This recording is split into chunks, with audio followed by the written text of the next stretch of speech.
The following is a Hoop Ball presentation.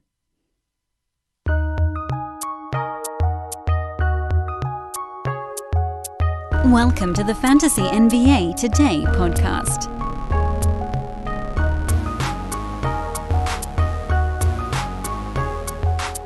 It's a tough one to get going, isn't it, folks? The day after Thanksgiving, basketball started at 9 a.m. Pacific time.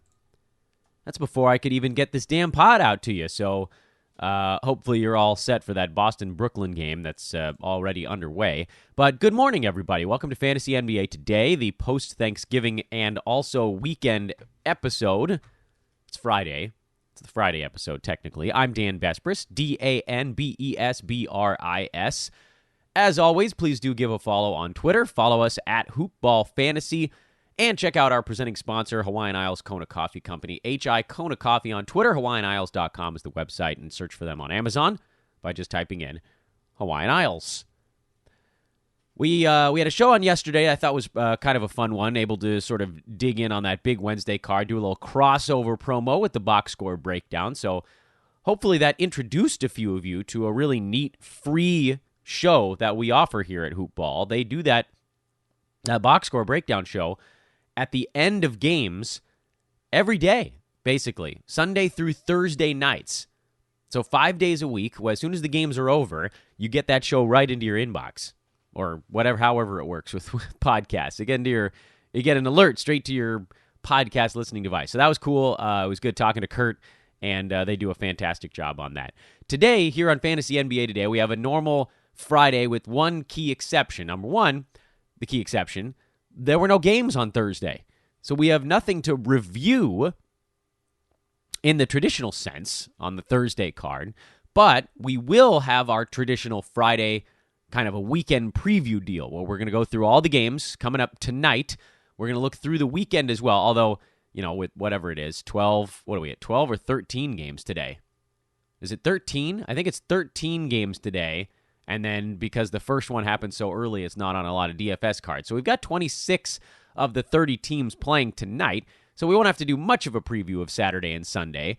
But basically, we're going to do what we always do on Fridays. We're going to do the look ahead.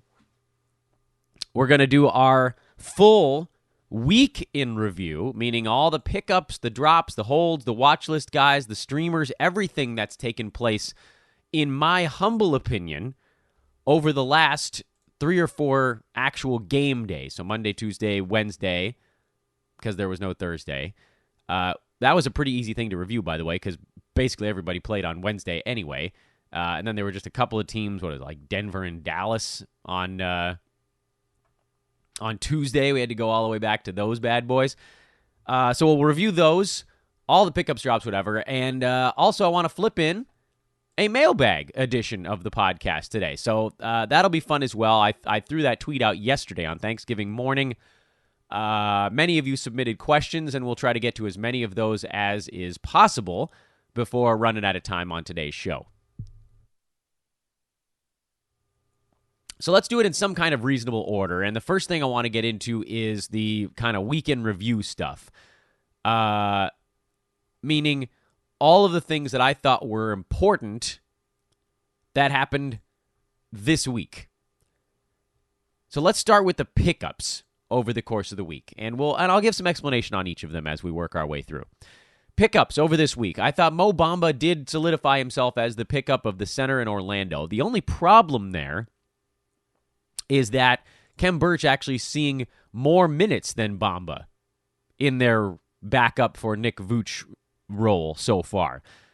Bamba obviously has done more from a fantasy perspective with his minutes, so I'm okay with him as a short-term fill-in option, but also be aware that Vooch is hoping to come back sort of sooner than it looked like when the first thing happened. He's going to be reevaluated, and he has some sort of bone bruise thing going on as well. So I don't know if this is going to be a week, 2 weeks, 4 weeks, 6 weeks, whatever it is. But Bamba hitting 5 3-pointers in that last ball game to go along with the fact that he has 5 blocks over his 2 kind of step in and do stuff games has been pretty good. So we'll get you some blocks, and you know what? If you can use that for a few weeks, so be it. I wouldn't be surprised to see some pretty bad games creep in every once in a while. It's hard for guys to step into a bigger role, especially when he's splitting minutes right down the middle with Khem Birch. But right now, it looks like he should be able to do enough to stay relevant, so you're riding that until Vooch comes back. Terrence Ross, I put on the pickup list, even though he's a guy that we advised as a grab basically as soon as he came back from his whatever injury you want to call it, the knee soreness. And over those 2 weeks, he's sitting like just right outside the top 100. Over the last week, he's missed some free throws and his steals have been down. But he's a guy that is kind of on the inside, just barely. And I've talked about this before. I consider him kind of like a 10th man sort. He's going to take a bunch of shots. He needs them to go in to be fantasy relevant. You want a lot of them to be three-pointers because him hitting twos isn't doing us a whole lot of good. But over the last week or two, he's averaging, close to 15, 16 points. So the scoring is up, and they need him to do stuff with volume while everybody is hurt on that team. So Terrence Ross is in as an end-of-bench guy. Daniel Theis is in, even though the start of this game in Boston has not gone all so great for him. He played whatever it is, like the first 4 minutes and had a rebound. But overall, he's actually been very good. He had an injury that knocked him out briefly, but as a starter and really as a guy that has sort of grabbed that role by the horns, he's getting up near 10 rebounds a game. He's getting you a block and change a game. He's hitting a very high clip on his field goal percent over this stretch. Funny thing is, on the season, he's actually under 50% from the field. But basically, since he took the starting job, he's inside the top 100, which makes him sort of like an 8th man or 9th man on your team. 70-something from the free throw line, 54 from the field, top 90 guy over the last month, on the shoulders of 8-8 with 0.7 steals and 1.7 blocks. To me, he's a very trustworthy center. He should be owned and started in all 12-team leagues, provided you're not in some sort of weird format or potentially a points league. So he's one I like, actually, for rest of season value as well. I got Kelly Olynyk on this list, and we've talked about him a little bit this week already on the podcast. And that's the thing about this week in review.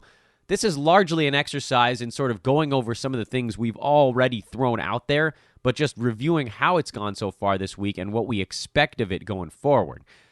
On the season, Olynyk is still outside the top 100, but over the last month, he's number 80. He's really trended up nicely. He's still only owned in 42% of leagues. He belongs on every roster right now, and he's been particularly good lately. Top 60 over the last 2 weeks.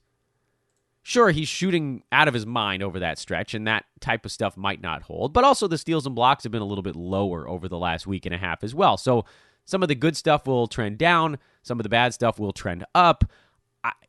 I don't see any reason why he shouldn't be able to beat out Myers Leonard for whatever center or power forward minutes those guys are fighting for. Bam obviously has a claim to 30-some-odd minutes in the front court. But then once you get beyond those dudes, the fact that James Johnson just isn't a factor all of a sudden this year is enormous for Olynyk.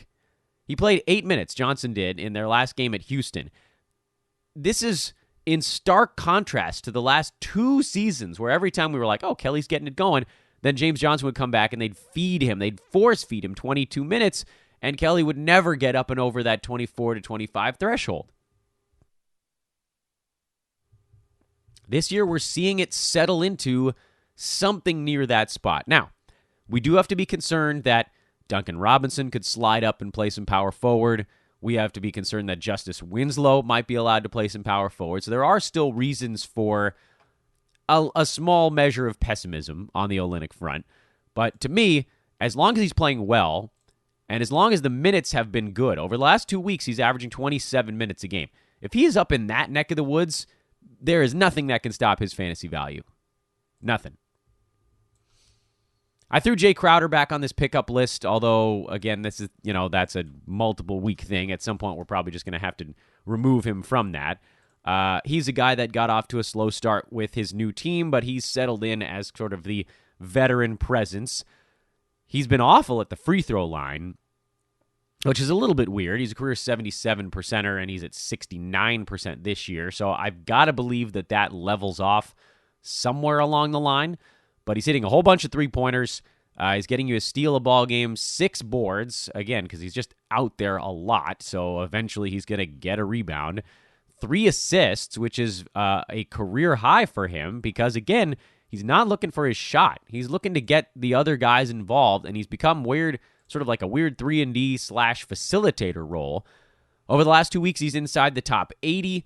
He's going to bounce around between, having weeks where he's number 65 and weeks where he's number 120, and that'll balance out, I think, to around top 90 value. So, again, he's not a massive needle mover, but he's a guy that belongs on fantasy teams, and as pickups go, he has a really nice, steady floor as the Marvin Thad 30-minute marker, and a little bit, a very small amount of upside should anybody actually get hurt on that team. And, there are games where he's decided he needs to do more. Like we saw recently, he scored 21 points a couple games back against the Lakers. He scored 20 against the Clippers. Want to see those steals keep coming in. That's going to be a big key. We cannot let those float away. I put Jarrett Culver on the pickup list, even though I'm not 100% behind this suggestion. I just feel like he's one of those guys that if it pans out, you're going to be irritated that you weren't a part of it. Does that make sense? This has happened before. It happened for Nerlens Noel for me this year, actually. I drafted him in a couple of spots. The first few games, it looked like he was going to get his usual 12-minute role. And I thought, okay, well, you know what? That's unfortunate. And then Steven Adams got hurt. People picked up Noel before I could get back to the wire. They beat me by 2 minutes or whatever it is.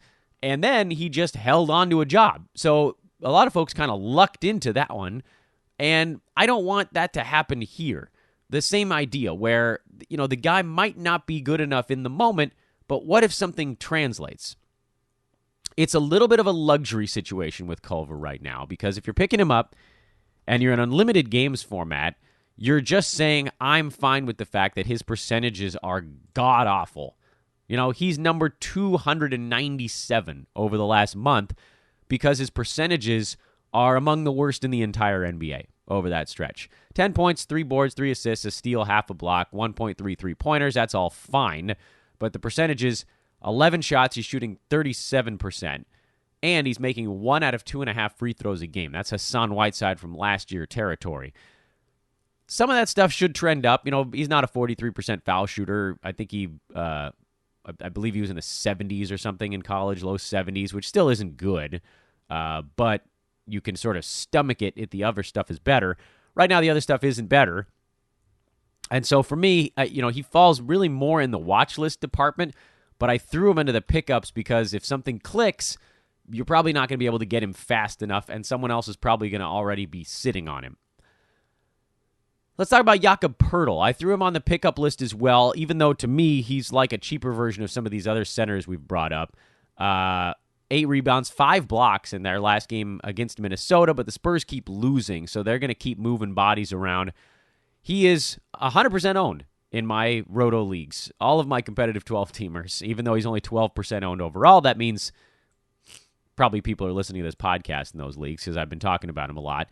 I like his blocks. I like his field goal percent. I like his rebounds. That's a nice... He's a little bit more of a specialist, but he has the ability with those specialist traits to sit just outside the top 100, kind of an 11th man type on your team, where you plug him in when you need a particular set of categories. There's almost no upside with Poeltl. He's never going to get a big role. It's not like he's going to start taking a bunch of shots. So his good stuff, meaning the field goal percent, is going to be leveled off by the fact that he's probably only going to take 2 or 3 shots a game. I mean, seriously, he really doesn't shoot at all. And then the other stuff, the blocks, that'll be okay. And you just have to hope he doesn't get to the free throw line because he's not good there at all.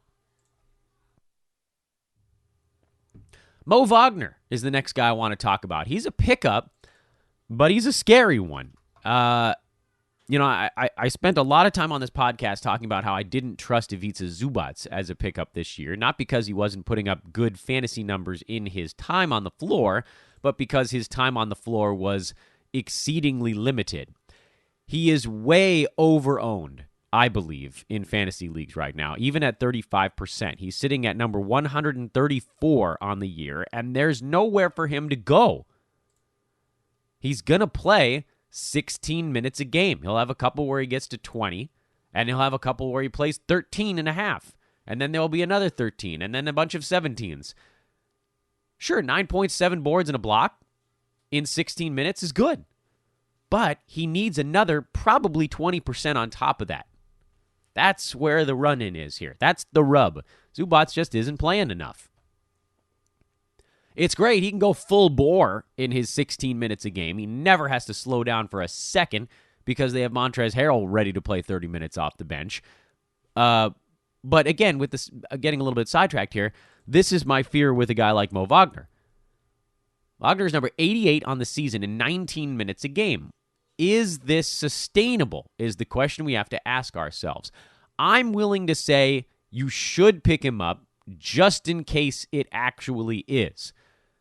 I don't think his minutes are going to trend up the way that some other folks do. I don't see them benching Thomas Bryant. I don't know that they can play those two guys together because that would cut into minutes for some of the power forwards that they really like on their own roster, such as, their first-round draft pick, Rui Hachimura. I don't know that Wagner can continue to shoot 65% from the field while making over a three-pointer a game. I don't know that he can continue to average almost a steal and a block while playing only 19 minutes a game. There's a lot on his ledger that I'm worried about from a regression standpoint. But, frankly, we just don't know. The Wizards play a crazy up-tempo offense, so the stats are sort of just out there waiting to be had. And I think you got to at least take a chance on it. So I'd call him a pickup and a start. Josh Hart is a pickup. He's back from injury. He didn't look all that great in his first game back, but who does? He's number 74 on the season overall, and when he was healthy, he was playing high 20s in minutes for that New Orleans team, averaging about 28 minutes a game. That might trend down a tiny bit with J.J. Redick playing better, but Hart is just all hustle. He's all heart, honestly. Three-pointers, rebounds, steals. He does it on decent enough percentages. He belongs on a roster, and I know he got dropped in a lot of places because he missed a bunch of time.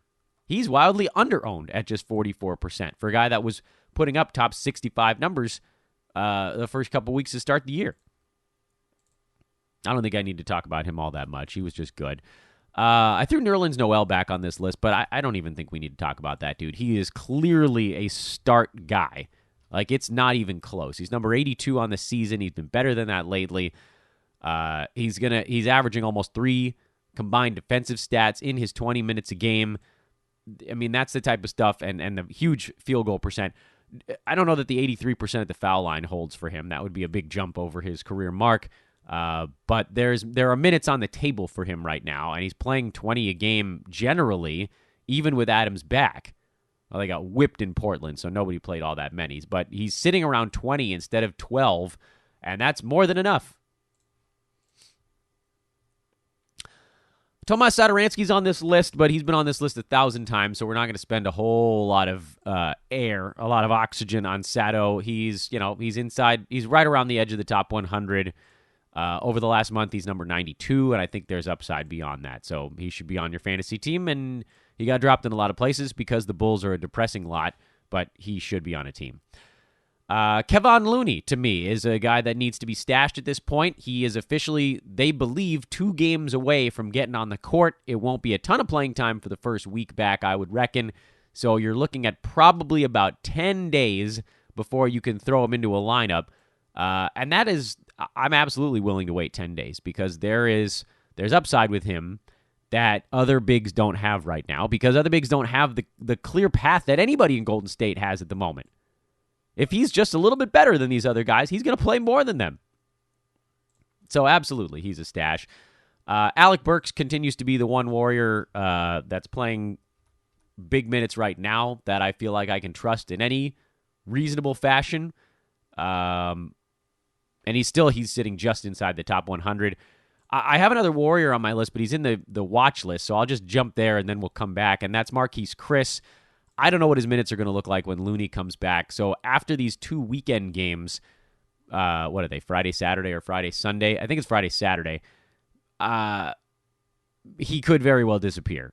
So you might be stuck in like 2-game stream land at this point, but maybe he holds on. So that's why he's on my watch list. Tim Hardaway Jr. is on my pickups list right now. I know he didn't have a good ball game their last time out, but he did play close to 30 minutes in that ball game against the Clippers. 29, I believe. He had 8 points, 3 steals, just didn't take a ton of shots, which is a bummer because we need him gunning if he's going to get anywhere near his potential value.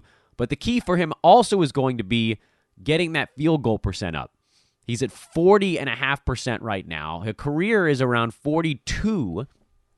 And as I've said before, I just wonder if playing with better teammates and getting into that starting lineup with Luka, with KP, with guys that can space the floor and have gravity can open him up in a way that he's not getting when he's either playing with a second unit that is all JJ Barea when he's on the floor like once every month, or just like a weird mishmash of guys that can't space the floor. Does this actually improve his field goal percent?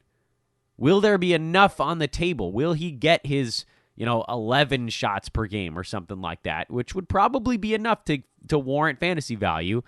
And I think we got to pick him up to see if that gets there. And my last guy on the pickup list is Carmelo Anthony, mostly because I just wanted to talk about the fact that he's actually been okay over his last 2 ball games.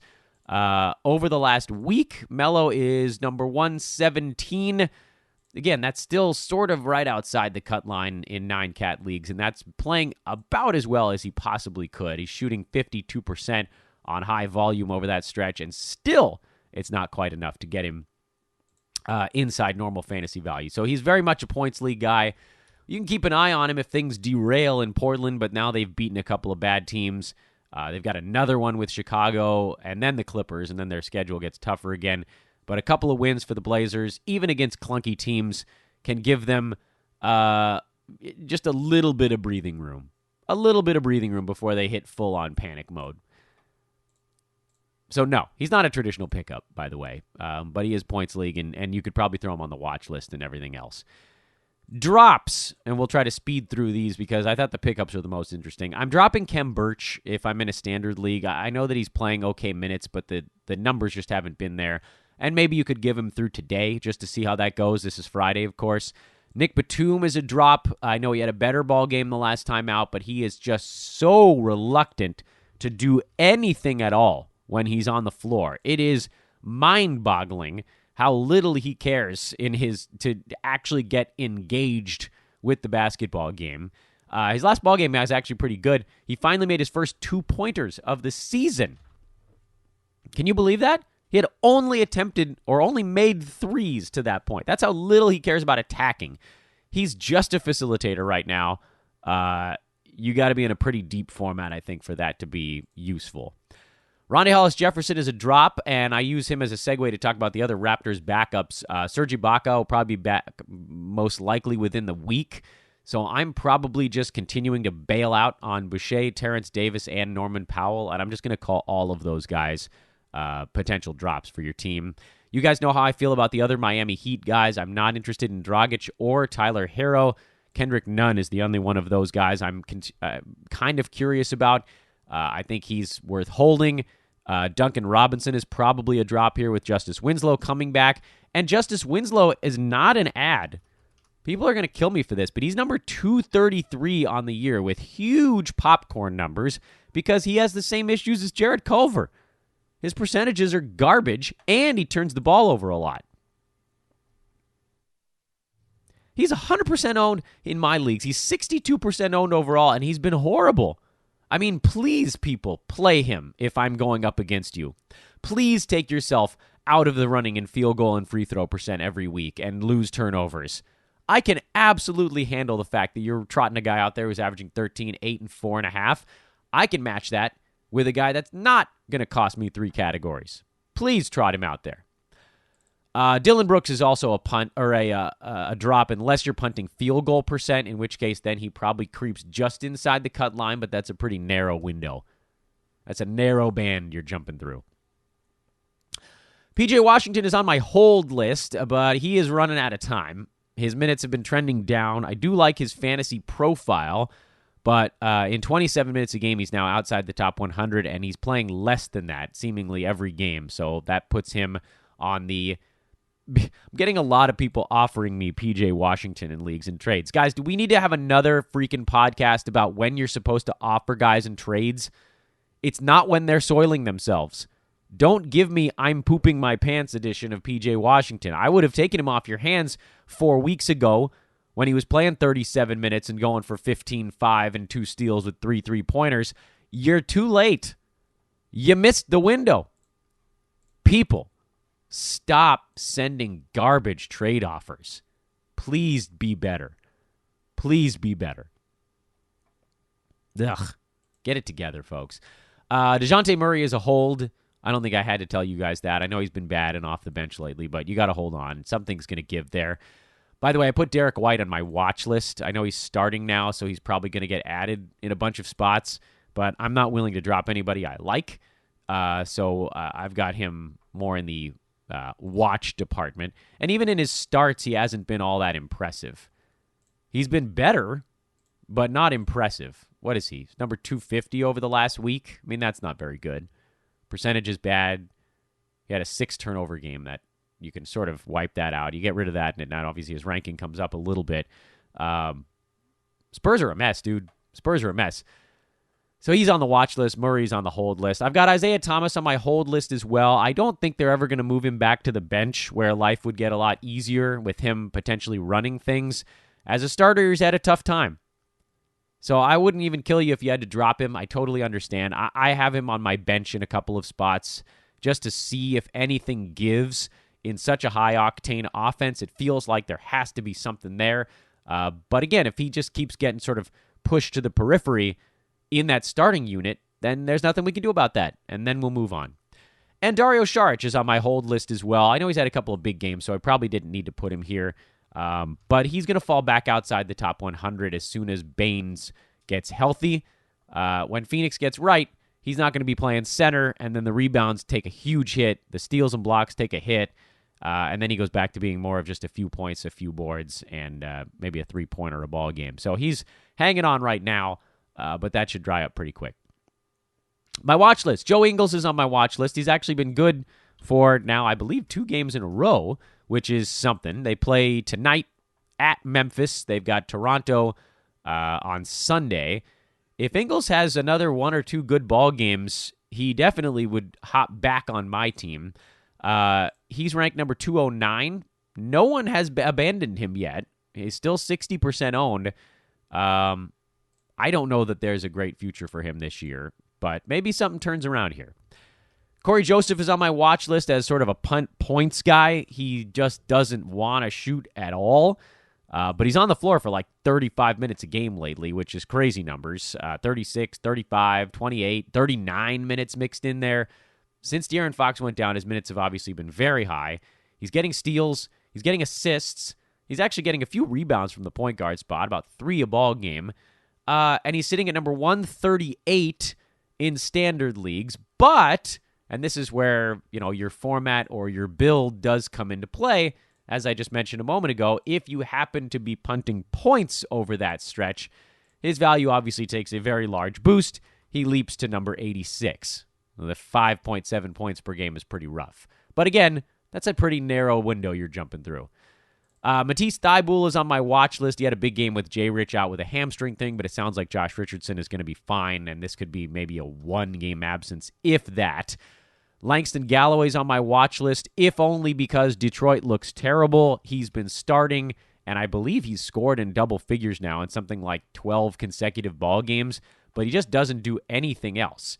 He's number 125 on the season. He's about top 100 over the last month.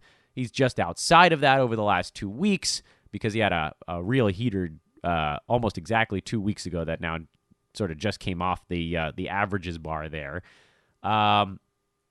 He's going to do more certainly on games where Blake Griffin or Derrick Rose rests. But in terms of the Pistons, anybody there that's not Drummond or Griffin and maybe like an homage to Derrick Rose is in real trouble. Even Luke Kennard, these guys are sell guys if you even have the opportunity to do it. Bismack Biyombo's on my watch list. I don't think he's going to get another start. It sounds like Cody Zeller is probable. He looked good, Biz did, in his fill-in role. So at least we know what to do if Zeller ever misses another ball game, and that's probably more what this is about than actually doing anything with him now. Keita Bates-Diop on the Minnesota Timberwolves has been playing a bit better lately. 22, 13, 16 points his last 3 games. He's been shooting exceptionally well, which probably is unsustainable. So even though he's number 70 over the last week, if you adjust for sustainability, you're probably looking at a guy that in a best-case scenario is sitting at about number 120. And finally, Jordan McRae is the last name on my watch list. He's been okay for the Wizards lately, but I'm not buying in on this thing. There's sort of too many things going on. McRae's been just inside the top 100 over the last 2 weeks. Couple of really good ball games mixed in there with steals, threes, and that's about it. He profiles as a 3-and-D type. That's probably shooting a bit over his head right now. Keep an eye on him, but he's not at all a pickup yet. So I know that the games are going today already, or just one of them is, I suppose, but we can hopefully here dive in a little and get you prepped for the Friday and weekend card. Boston is at Brooklyn. DeAndre Jordan is back, and he's playing as we speak, so that's going to deal a little bit of a hit to Jarrett Allen's prospects and make them both difficult guys to own going forward. Otherwise, with Brooklyn, you're just sort of waiting on Kyrie Irving making his return, and Spencer Dinwiddie is going to keep rolling along until that day comes. The games that haven't started yet at the time of recording this podcast, Toronto is at Orlando. I think we have a pretty good idea of what to expect from those two ball clubs, so I'm not going to dive in too deep on the fantasy side there. Charlotte, Detroit, this is the second half of a home-and-home situation. I think the Pistons actually come out a little bit irritated after losing now twice to the Hornets already this season. Philly is at New York. This should be a good and ugly one. The Knicks are terrible. I don't know what else I need to say on that one. We're watching Mitchell Robinson. If Josh Richardson's playing, that's obviously something we're keeping an eye on as well. But no, not a whole lot of other stuff going on with that one. Milwaukee with Chris Middleton back, we have a good feel for them. Cleveland, it's just the big men. Those are the only guys you're trusting with that franchise. Warriors at Miami, no Looney back yet, so it's the same guys. We'll watch Marquise Chris to see if he can keep it going a little bit longer. Miami's going to be a very tough test for these Warriors scrap heap guys. This could be an ugly game, and I think Draymond Green is playing, but is that going to be even worth using? Miami, obviously, Jimmy Butler, I think he's expected to play after missing a game with an illness. Kelly Olynyk, we're watching the guards. We're watching, stinky old Justice Winslow to see if his percentages can actually come up. They won't, by the way, spoiler alert. He'll have a game or two where they look better, and then they'll all even out as usual. Atlanta's impossible to deal with these days. It's just the two main guys. Indy, it's the starters. Pelicans are an interesting one. In fact, this is kind of a fun ball game overall. Pels and Thunder. Josh Hart, healthy. Derek Favors out for personal reasons again, which, it's not the back now, which I guess is good news. Well, let's hope the personal thing is not something that is too long-term. Let's hope it's something, small and solvable. I hope everything is okay for him. But if you've held on this long, you obviously have to keep doing it. I'm going to keep running J.J. Redick out there until the wheels come off. It looks like he's now carved out a nice role. It just took everybody getting hurt for him to sort of settle in a little bit. Utah at Memphis. Interesting opportunity here. Jonas Valanciunas has started to look a lot better over his last 2 basketball games. I thought he's been more active. Let's see how that goes against a very good Utah team. Otherwise, again, I think we have a pretty good idea what's going on for these Memphis Grizzlies, and the Jazz are pretty easy. We're watching Joe Ingles, though, should he have another good ball game. Clippers should have their full complement here, and that means life is going to get tough for San Antonio. What is Greg Popovich going to try in this stupid ball game? Only time will tell. The Mavericks. We're watching Tim Hardaway Jr., as mentioned, to see if he can maintain any kind of value with that starting unit. Phoenix. I don't believe Aaron Baines is playing in this ball game. I think he's considered questionable, so we'll have to wait and see on that one, but I believe he's still out. But Ricky Rubio is expected to play again, so that's good news for the Suns. Chicago's in Portland. What do we really care about with the Bulls at this point? Levine should be fine. Wendell Carter Jr. has been okay. Lauri Markkanen's been terrible. I mean, really, really awful. You should try to buy him for like a top 100 guy and see if somebody just panics and hits okay. Portland side, it's basically the starting five are even borderline relevant. Rodney Hood barely, and then Carmelo again, more of the points league style. And then Washington and the Lakers. Wizards, a lot of guys on the watch list with this team. Let's see how Wagner does against his old ball club. Lakers are rolling, and this is a game they should win, but it's sort of a weird one. Day after Thanksgiving against a team that's not very good, that's going to get out and run a whole bunch. I think it should be a fun ball game, and we'll see how that bad boy turns out. From a betting perspective, which of course is the other side of all of these equations, there are a lot of games on the docket, which means there's a lot of things you could possibly look at to throw a couple coins on. And when I say that, I mean it intensely. There are 9 revenge games going on today. Sadly, one of them already started. The Nets and Celtics played each other on Wednesday, so this is actually the second half of a home and home. And had I woken up early enough to get this damn podcast done, I would have told you guys to bet on the Nets. Catching 4.5 at home in the back end of a home and home set, that's a great spot to take an underdog, a home underdog at a weird hour. Ugh, so annoyed that I didn't get a chance to put that one in beforehand. Other revenge games on the docket. Magic are on double revenge against the Raptors, Pistons, and Hornets. That's also a double revenge spot. Knicks, Cavs, Pelicans, Jazz, Spurs, and Bulls all fit that mold. Can you legitimately bet on 9 out of 13 games on a card? The answer is probably not. So you may want to take a look at a few of these things. For instance, the Jazz are actually on revenge at Memphis. That's a big number they're laying on the road, so you sort of reconsider. Portland just beat Chicago. Bulls now head out. I actually kind of like that one with them catching a bunch of points. Chicago getting embarrassed in Golden State in their last ball game, so that's one that I kind of like a little bit. The Bulls. Spurs are a very difficult team to bet on right now. They're just terrible, and if the Clippers take them seriously, they could beat the hell out of them. New Orleans actually is on revenge at Oklahoma City. They played poorly in Portland, but back home the Thunder are a lot better, so that's kind of a tough one. So anyway, you look through these and you try to find reasons potentially to put a few either on or off your card. Knicks catching 6.5 against the 76ers. That's a weird one. There's just a lot of weird. Obviously, we will track all 9, and sadly, the one that I like the most is the one that already started. We'll see how that one shakes out, but so far, so good, I guess. I guess the other one, if you wanted to throw it out there, are teams that played each other really recently, and that would be Chicago-Portland fits that mold, unfortunately. Tough to bet on the Bulls, ain't it? But, yeah, Portland's not that good this year. They've beaten a couple of bad teams, including Chicago, and so that gives you a little bit of pause.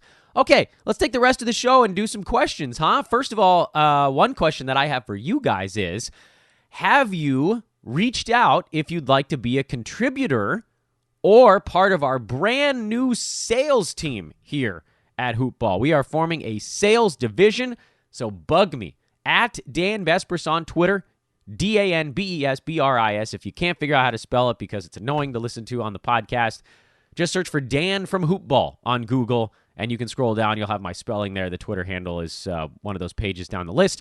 Or if you're not on social media, send a note to Team Hoopball, all one word, Team Hoopball, at hoop-ball.com. Team Hoopball at hoop-ball.com. Become a part of the madness over here.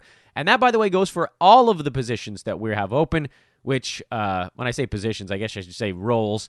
We have contributor roles if you want to get in the writing side, the pod side, the marketing side, whatever. And then, of course, the big one right now is Sales Push. It's on.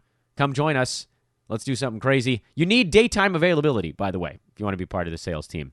Other question I have for you guys is, have you signed up for the Brews letter yet? And at the website, hoop-ball.com/newsletter.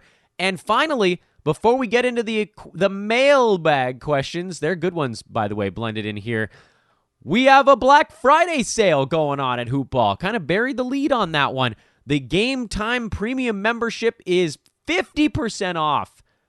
50% off. That is a half-off discount for Game Time Premium. The code is Black Friday. All one word. Go check it out now. It's the full year's package of our Game Time Premium membership, you get all of our live videos, Q&As with the pros, you get the premium subscriptions, you get the streaming guide, the schedule grid, the dynasty rankings, the projections, all of that stuff for the entire season at half off with coupon code Black Friday. Go to hoop-ball.com, click on the premium tab, and go get that right now. Mailbag time. Let's open her up. I'm going to see if I can get through every single one of these things. That's my goal here. We've got, I'm going to say we've got 18 minutes on the pod, and I'm going to try to get through every question on the list. I think I can do it. There are like 30 questions, so I'm going to try to go at about 30 to 40 seconds per question. These are in whatever order Twitter organized them, by the way. This is not, best question to worst question. I'm going to skip over ones that are very team specific. You guys know how this works. I'm not just going to answer like, hey, here's a trade I've got on the table. My 4-for-4 trade offer. These need to be questions that we can find applicable to other people. So if your question didn't get answered there, that's probably why. J-Ball, at J-Ball Blogger says, hey there, I'm feeling hopeful about both DeJounte Murray and Markelle Fultz. What is your take on them, and who would you rather have rest of season? I like Murray between the two. I know Fultz has actually been the better player over the last couple of weeks. Some of that, though, is related to the sort of changing dynamics in Orlando as everybody got hurt. When people went down, to Fultz's credit, by the way, he stepped up a little bit. He's done more over the last 3 or 4 games. His minutes have increased as he's taken some minutes alongside DJ Augustin. Shooting percentage has been very good because he doesn't take any three-pointers. Steals have been solid all season long, and the assists are trending up because he's been forced to orchestrate a lot more. However, the outlook, sadly, is not as great down the line because as this team gets healthy, they'll shift things back to probably a Fultz and Augustin point guard role split. Aaron Gordon and Nick Vucevic force a lot of bodies to move around. They've gone smaller with those guys off the floor. And so I think you see Fultz trend back down into that 24-minute territory instead of the 28 or 29 that's floating his value right now. Now, to his credit, again, he's played really well lately. I think the Spurs eventually have to lean into the guys that are young and talented, and DeJounte Murray is one of them, even though, again, he's been a very difficult guy to have on your team lately. As the minutes trend up, as the games off disappear, he's a guy that just has infinite potential, and so you got to go with the dude who has that insane, well-rounded fantasy line. That's question number 1. Question number 2, can you give us a list of big guys you would want to get for CP3 in a trade? Interesting. Okay, so here's what I would do. And you guys can just sort of do it along with me here. Go to the player ranking for this season and sort on a per-game basis. Chris Paul right now is number 28. 28. Pretty damn good considering he was outside the top 100 after the first week of the year. He's a first-round guy over the last 10 days or so. I think prior to that last one where they just got waxed up in Portland. The guys that you can look for around Chris Paul right now that are probably going to hover in that same territory for large portions of the year would be someone like LaMarcus Aldridge. You could probably get for Chris Paul. It's a little bit of a trade down, but you are looking for durability in that spot. I don't think that I would go for Sabonis in a trade for Chris Paul. I think I'd rather have Paul. I know that they're only separated by 7 slots right now, so CP3 just a little bit ahead. But everything's going to get flipped on its head in Indiana when Victor Oladipo comes back. I know from a stat set perspective, Sabonis is less threatened than, say, someone like Jeremy Lamb, who at times plays the same position as Oladipo. Obviously, that's not the case with Sabonis. But opportunity goes down. Fewer shots, fewer assists, all those little things that just sort of peel away at it a tiny bit. And also, frankly, I'm not convinced that Sabonis is going to shoot 82% at the foul line all year. And while I do love, listen, these are me knocking a guy whose game I adore, and I wanted him in so many leagues and just didn't get him early enough. The rebounds should also trend down just a tiny bit now with Miles Turner back from, he was sitting in that 14 range. That'll probably come back down towards 12. The steals and blocks are never really a big part of his game. So if the other stuff comes back even a little bit, then that does ding him. So I see him tailing off just a tad. I think he's going to have a great season. I think he could very much end up inside the top 50. But Chris Paul, to me, as long as he's on the floor, he felt like an easy top 30 guy. So I don't know that I would make that move down. I would look at it, see if maybe you could get Rudy Gobert. It might be too late. He's actually been sort of on the upswing. Bam Adebayo is a guy I would consider throwing an offer out for. I know the free throw percentage is weighting his stuff right now. And then if you wanted to just go sort of like hurt guy for hurt guy, you could try for Kevin Love, but that to me is actually not one that I would really gun for. Thomas Bryant is a little bit too low. And then if you look at the guys above Chris Paul on your list, the big men there are guys like Vooch, Clint Capella, Pascal Siakam, if you want to call him a big man, John Collins, who's hurt right now, or suspended, I should say. Maybe that's one you think about as he's getting close to coming back. Collins, I think, will probably be inside the top 35 this year. So maybe you take an overall per game tiny hit, but he's going to be doing a ton for that Atlanta team. He's going to be irritated, and I think he's going to play out the rest of the year. So those are, I think, some of the names you could look at, and I took way too long with my answer to that question. Lars, this is Larceny10, says, I have 2 sell-high guys on my team, Marcus Morris and Jabari Parker. By the way, number one, I don't think Marcus Morris is a sell-high guy. He's just going to get a ton of opportunity on a terrible team all season long. Jabari Parker very much is a sell-high guy, but if you're in a competitive league, everybody knows that Jabari Parker is a sell-high guy. Everybody knows that John Collins is coming back in 3 weeks, and so you got to just do whatever you can during that narrow window that you're looking at. And so to that end, I'm not sure that you can get much for Jabari Parker. Maybe I'm wrong. Maybe there are leagues where guys are clamoring for him. I just don't think that that's a possibility. So what I would probably do in your spot is if you're going to pair those guys, you aim for someone who's ranked right around what they are right now.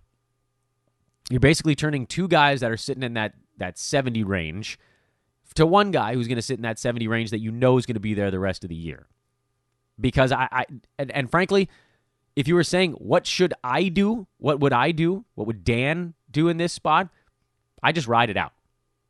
Head-to-head, obviously, you want to try to get out from Parker before he takes the hit, which is the format that Lars is in. Roto, I think you just let the stats pile up and understand that whatever you get back probably wasn't going to be good enough anyway. And if you want to here, I mean, if you throw those 2 guys together, aim for someone who's maybe, I don't know, you feel like they're an easy top 60. Bojan Bogdanovic, Danilo Gallinari, Rob Covington.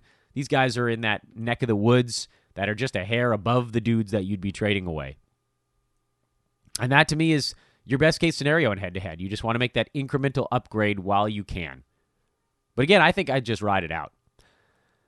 A couple of trade ideas on the table here. I'll whip through these very fast. Nikola Jokic and Jonas Valanciunas on one side, Beal, Wendell Carter Jr. on the other. I like the Jokic side. I think he's the best player in the bunch. Valanciunas, I think, is far better than Wendell Carter Jr. by the time this season's done. Donovan Mitchell versus Jonathan Isaac. I like Jonathan Isaac there. For me, the upside is actually higher, believe it or not. Brandon Ingram versus Freddie VanVleet. I'm going to go Freddie, just a safer spot. And for Ingram, I do think there's a very large drop coming off. That was from Mark AGASMD. Mark, I guess I might be pronouncing that wrong. At Kobe Shakur, Alex says, how can I get rid of Draymond without dropping him? This is a really good question, and the answer is we're kind of screwed right now. He needs to play a few games in a row, which hopefully is about to happen. He's back from the heel thing, and he has played 1 game now, and I haven't heard anything about him missing the ball game tonight in Miami. They're in Orlando on Sunday, and then they're in Atlanta on Monday, so he's probably going to sit out one of those back-to-back if I had to guess. But then they've got a couple days off in between each of their next 2 games on the road. So hopefully what we're about to see is 5 out of 6 healthy games from Draymond Green. And then if you can trade him for somebody inside the top 85, I think that's good enough at this point, because I'm not sure he finishes inside that mark on a per-game basis, and I'm certain he doesn't finish inside that mark on a totals basis. So we're a little bit screwed. We need a tiny run of health, and then abandon ship for almost anything with a pulse at this point. I mean, Harrison Barnes is the kind of guy you can probably target with him. Let's see who the hell else is down there. Maybe Jared Allen, if he suffers here with DeAndre Jordan back. It's slim pickings, man. You're not going to be able to get the guys that are trending up down in that territory either. So it's a real tough spot. Hope for some health, and then maybe see if you can flip him for someone that's hovering in that same area. Maybe Larry Nance Jr. would be an interesting target, or Nerlens Noel if somebody thinks he's going to cool off here. But yeah, it's a tough bucket. What do I do with Otto Porter? I'm still holding him. If I traded Miles Turner, what should I expect to get back? This is, by the way, from our buddy Rubens Kim, who's on staff over here at Hoopball. RUBAO, if you want to follow him on Twitter. I think you could target a fourth rounder pretty easily with Miles Turner. He's a block monster. I think you could even potentially go higher than that. Fantasy Bomb said, how do you feel about Keita Bates-Diop? Well, we talked about him earlier in the show. Any chance he gets inside the top 100, and would you get him or Glenn Robinson III? No, he's not going to finish inside the top 100. I would prefer Glenn Robinson III if I'm picking between those two guys. Brent, BPEN Carnado says, can Joe Ingles be trusted again? He's on my watch list. Am I rushing to pick up Otto Porter, Serge Ibaka, Kevin Huerter, Derek Favors, or Marc Gasol? They're all on waivers right now. I'm confused on who's actually getting dropped. So I'm just going to put Kelly Olynyk on this list as well. I'm going to say Olynyk, Porter, Ibaka, Favors should definitely be on rosters. Huerter and Gasol, not necessarily. Kristen Magnuson, Kristen Magnus 1 says, is Beal likely to get injuries because he's playing 37 minutes a game, or is he just a machine? He's healthy. He plays a lot of basketball, and he takes good care of himself. All that stress reaction stuff seems to be in the past, so I wouldn't be overly worried. That's the type of stuff that catches up over time. So it might, maybe shorten his career down the line, but I don't know that you can just say there's a one-to-one happening during this season where he's playing a lot of minutes. With the Wizards likely to miss the playoffs, how do you feel about his sitting potential? I don't think he sits more than about the last week straight through. He'll probably take some back-to-backs off during your fantasy playoffs, but provided you avoid the silly season by ending your league 10 days early, I think you're looking at a guy who plays, most of his games down the stretch. Do you think the NBA would ever embrace day games during the week? This is from Blake Lawach. I wish they would. I don't think they will. I think the only times you get to see them are days like today, after the holiday, Martin Luther King Jr. Day, Christmas Day, basically times when the teams can really prepare for it, when they have the day off beforehand, when maybe the travel is not too terrible, or they can budget it that way. The thing with baseball, and I love baseball, so I don't want you guys to think that I'm knocking it. The thing with baseball is those guys can slam a Red Bull and then go. Then they do significant stretching before the ball game. The trainers get them all limbered up. And then there is, for better or worse, there's a lot of standing around in baseball. The pitcher's the one guy who I would think is in trouble for some of these day games. But then everybody else, if you're in right field, yeah, obviously you're going to chase some stuff down every once in a while. But there could be 6, 7, 8 minutes at a time where, you're moving around, you might be backing up a guy. That's pretty different than an NBA game where if you tip off at, 10 a.m. Pacific time, after you are generally on an evening body clock schedule, guys are going to get hurt because they're just slamming into each other and their sleep schedule's all discombobulated. You'd see worse basketball. The games would be uglier. So I don't think it's going to happen. I wish it would, but I don't think it will. Here's another Jabari Parker trade target question. So hopefully my other answer applies to this one. So Greg Shine, we're going to jump over yours. Yours is a Jabari Parker, Jaylen Brown combo deal. Brandon Baker says, Kendrick Nunn was quoted as saying he believes he can win Rookie of the Year. Do you think he has a shot? And what do you think his rest of season outlook is? No, he's not going to win Rookie of the Year. It's going to go to Ja, or maybe Zion if he comes back and plays particularly well. Or, what if RJ Barrett does a whole bunch of stuff? There's just not enough buzz. So, no, he's not going to win. But I do think he's a top 100 guy. So, it doesn't really matter if he wins Rookie of the Year. He's fantasy relevant. Who's the best big to take in Golden State? I'm stashing Kevon Looney, actually, as my favorite big in Golden State. Where, as I mentioned earlier in the show, I'm watching Marquise Chris. I think Willie Cauley-Stein and Omari Spellman probably take a very large hit when Looney comes back. And then again, among the other guys, Alec Burks is probably my favorite, safest of the wings that takes a bunch of shots play. Maxi Kleber, Dwight Powell, Delon Wright in Dallas. Are these guys drops in a 14-man league? I think I would say yes to all three. I might give Dwight Powell a tiny bit longer in 14-man because he is seeing an okay number of minutes. He's just not able to do a ton with them. But if his minutes even come up a little bit, that's enough in 14s to just keep him right on the border. The state of the Oklahoma City Thunder. Is Shea a hold in case CP3 is traded? I mean, he's a hold regardless, and he's not performing that well, so you don't want to trade him away right now. Is Steven Adams a waste of a pick? No, he's not healthy. I think he'll be better as the season goes along. Does Danilo Gallinari get traded? Maybe. I think they're going to keep making their weird early season push to try to hang out near the periphery on the playoff thing. Those contracts are tough, man. Steven Adams, he has 2 years on his. Chris Paul has like 1,000 years left on his. Gallo's probably the easiest among their guys to get moved, but they already have like 55 first-round picks in the next 6 years. So I don't know exactly what they'd be looking for other than, I would guess, someone in the NBA already.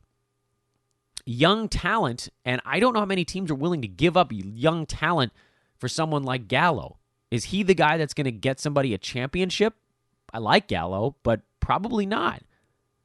Is CP3, is there a ton of interest in CP3? The team that would have wanted him is Miami, and they look great with Jimmy Butler running their point guard spot. So that might be drying up. Steven Adams, are there teams that really want to pay him $40 million here for this year and next year when he's dinged up like this? I don't know that a trade is coming all that soon. So I wouldn't panic on this team. I wouldn't make a ton of adjustments. I think you just ride it out at this point. Or maybe even buy low on Steven Adams, depending on what sort of cheap price you could get him for. Derek White and Jakob Poeltl moving forward. By the way, that question was from Vin Williams. PT Cruz asking about Derek White and Jakob Poeltl. We covered them during the earlier portions of the show. And I did it. 17 minutes, knocked out all the questions, I think. Did I get to all of them? Oh, who the hell knows? I thought I did. Twitter tells me I did, but if I didn't, I'm sorry. It was not on purpose. I'm just going on the damn list that Twitter gives me, and at a certain point, I'm a little bit at their whim. Folks, have a wonderful weekend. I know we didn't go through Saturday and Sunday's games, but we basically knocked everybody out on Friday. I guess there are 4 teams playing that aren't going tonight. Denver, Sacramento, Indy, Houston. Is that it? Yeah, those are the 4, I think. And there isn't a whole lot that we're watching with those teams anyway. So, Daniel House, I guess, is doubtful. Clint Capella, too, for Houston, but those are short-term things. So, have a wonderful weekend, everybody. Back on Monday with Reverse Chronological Lightning Round. Enjoy the day basketball today that's going on right now, and enjoy the other 12 games coming up tonight. Again, hit me up at Dan Vespris or Team Hoopball at hoop-ball.com if you want to join our team here as a contributor. Check out the Black Friday premium deal with coupon code BLACKFRIDAY for 50% off our premium product. And finally, sign up for the Brews Letter, hoop-ball.com/newsletter. Again, at Dan Vespris on Twitter. We'll talk to you Monday.